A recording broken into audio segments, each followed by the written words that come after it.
Hello beloved, welcome back to our YouTube channel. I brought you an interesting video from Bishop Kukah.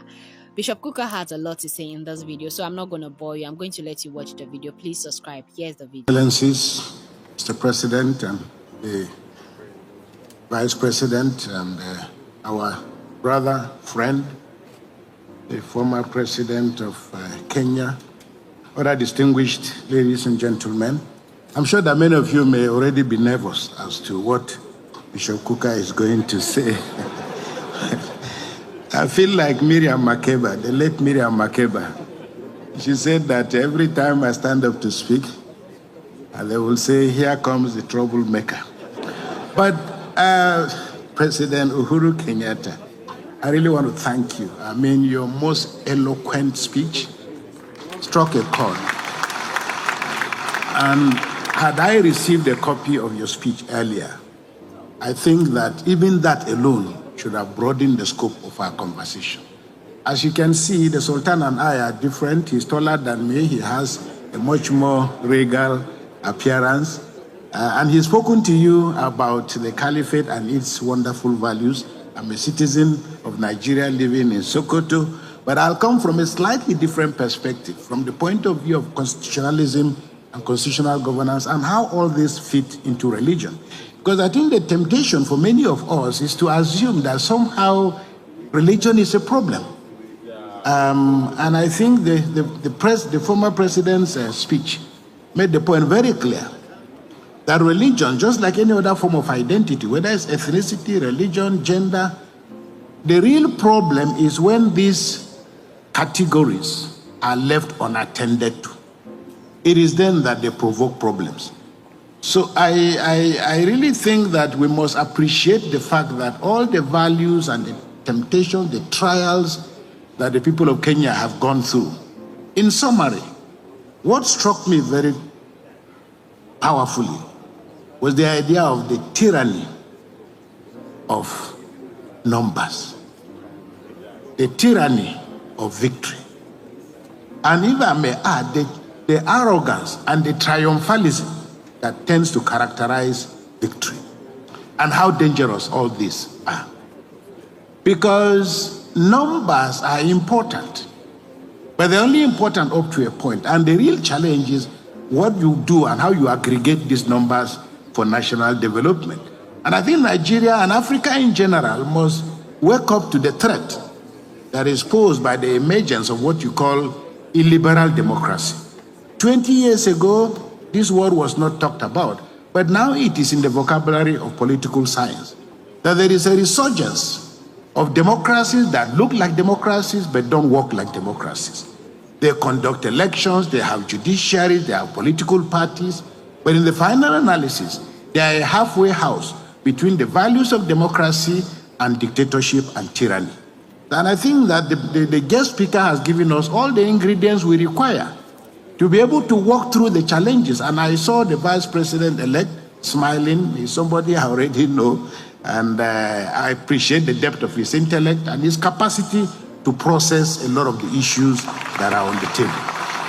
There are many people, including Christians, who will be disappointed that Bishop Kukah is standing here, because there's been a lot has been made out of the fact that we are dealing with a Muslim set of people who have won the elections. What are the implications of this for Nigeria? And of course, with one side of our mouth, we also say as Nigerians that we want people to be able to govern us, who love us, who cherish us, and who understand the principles of the management of diversity. Now, we will not be nervous, and we really should not be nervous about the future. Not only because it is in the hands of God, but I think that the greatest value, and I hope that this lecture that has been delivered by Uhuru Kenyatta, although unfortunately, sir, you've been in Nigeria twice, but we are not yet Uhuru. We are aspiring. We're not yet Uhuru yet. But I hope that it provides the incoming government with the texture, the material that it requires, because how to build a good society is not a complicated thing. It is not a complicated thing. And the principles and the question, because one of the things that SGF said to me was also the fact that we'll be talking about the fact that as Nigerians, we are better together.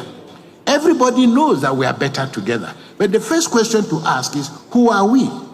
After 9/11, the American political scientists were asking the question, who are we? because there was a problem in terms of who people are. And I think if you live in Nigeria, all of us know. And this is why those who listen to me will attest to the fact that I don't like to talk about religion, in part because I don't believe there is a religious problem. But somehow the Western media, the Nigerian media, and the political elite have assumed the fact that there is something between religions and that there is a conflict between religions. There is absolutely no conflict, between religions. I say to people, assuming, for example, we all have knives in our houses. Assuming you come back from work and your wife is in the kitchen, and she comes to welcome you with a knife in her back with which she's been slicing onions, you will have no problem entering the house. But if you had a fight with your wife before you left the house, and your husband comes back and knocks on the door, and you see your wife with a knife, you will pull back. So knives by themselves are not a problem. It's what you do with them. In the same way that, identities are not a problem. Identities are not a problem. It's how you activate those identities and what you do with them. Now, will I be walking around Nigeria and people say to me, we worry about you being in Sokoto, and when I speak, I can tell a million stories. And I give you an example. What happened in Sokoto? With the tragic story of Deborah. I had gone for a burial of the father of one of my priests, and I was on my way back in a car when I got a call to say that one of my priests called me to say, look, this is what is happening. And I got to Abuja, and I got telephone calls from everywhere. Where are you? I said, I'm in Abuja. He said, I hope you remain in Abuja. I hope you're not going back to Sokoto anytime soon. My family members who called me, I said, so what am I supposed to do? No, remain in Abuja. Some people say, leave the country. And I said, to go where? And people could not understand. When I had to go back to Sokoto the next day, people said to me, I had to just tell my friend, where are you? I told them I'm in Abuja. But when I got to Sokoto, I walked to my house. And for me, it's a very powerful image. As I entered my house, just as I got to the gate, I saw an armored tank, soldiers, their numbers, guarding my house. And I was touched. I came out of the vehicles and I greeted all the soldiers. I shook all of them. But I saw from their faces, they looked to me very much like Fulani people. The soldiers who were guarding my house. By their height and so on. So when I went in, then later in the evening, I came back and I started talking to them. There were about 12 or 14 of them. First of all, I looked at them with all the equipment that they're in my house. After we greeted, I went back. At about 6:30 to 7, I came out, stood by my balcony. And I saw all of them done their ablution. They are preparing for their salah. And they prayed in my house. I'm looking at them. And this is Sokoto I'm supposed to be running away from. And here are these people, they are Muslims, they are Nigerians, they are here to protect me. Nigeria is a complex country of great possibilities, great contradictions, about which we will not be in this crisis. Managing diversity is a science. The World Bank knows this. My brother, Dr. Akuyumi, is here. He's going to talk about all this. They understand, and no country, no business, no family, no organization has a future if you don't figure out how to manage diversity. I want to conclude by saying religion has been turned into a weapon, and it's a weapon of choice for politics and politicians. The danger and the challenge for us as religious leaders, because the Conservative Party in England, because the British government was a theocratic state, so to say, and the Conservative Party was literally part of the Anglican Church. And the joke used to be that the Anglican Church is the Conservative Party at prayer. The danger with being captured by politicians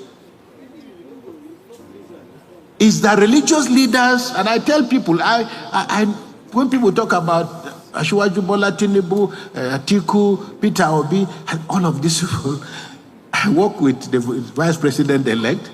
I served for 6 years or so in Atiku's university. Peter Obi is my very close friend of very many years. And I'm a Nigerian, and I can work with anybody. And we must get to that point in which we have enough trust in ourselves. So religion in Nigeria, the section 10 of the Constitution talks about the fact that the state should not adopt religion as a state religion. But we know that the reality is completely different. So the challenge for us going forward is to address the issue. What is the meeting point between religion and politics? For us as Christians and as Muslims, we must understand we are first of all citizens of the Federal Republic of Nigeria who just happen to be Christians or Muslims. We could be anything else. And our inability to appreciate those differences also is directly related to the way the political class has continued to treat us. Let me put it that way.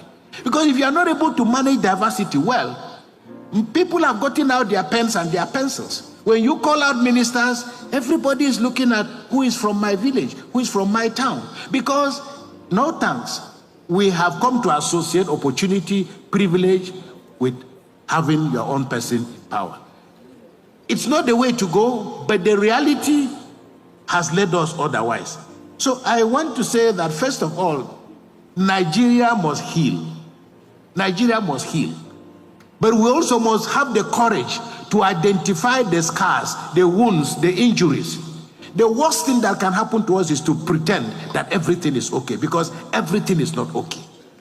We have so many of our citizens who have lost their lives. We have so many of our citizens who are still in captivity. Managing diversity and managing differences is not about religious leaders talking together. It is about whether the state can create the kind of infrastructure, the guardrails, that can help Nigerians move as citizens of their country. But right now, there is how people feel because they are Christians or Muslims. There is how people feel because they are women. The levels and categories of exclusion are so tremendous and so immense. So I hope that going forward, the things that the guest speaker has spoken about most eloquently, that is, how do you manage victory?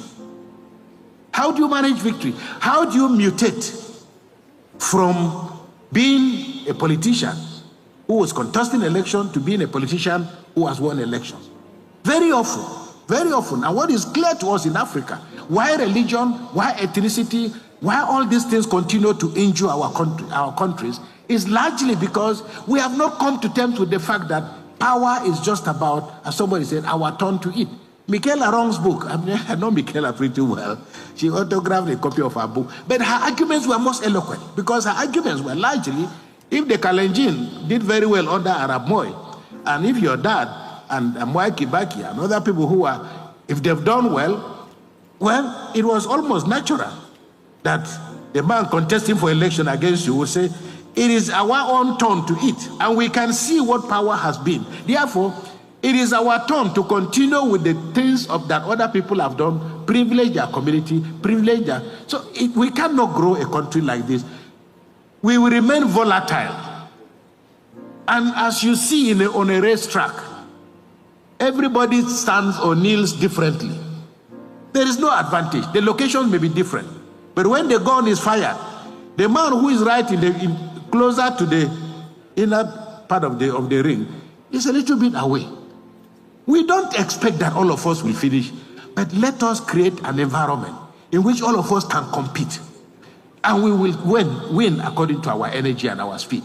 I used to have a parishioner, and she came to me and she was complaining.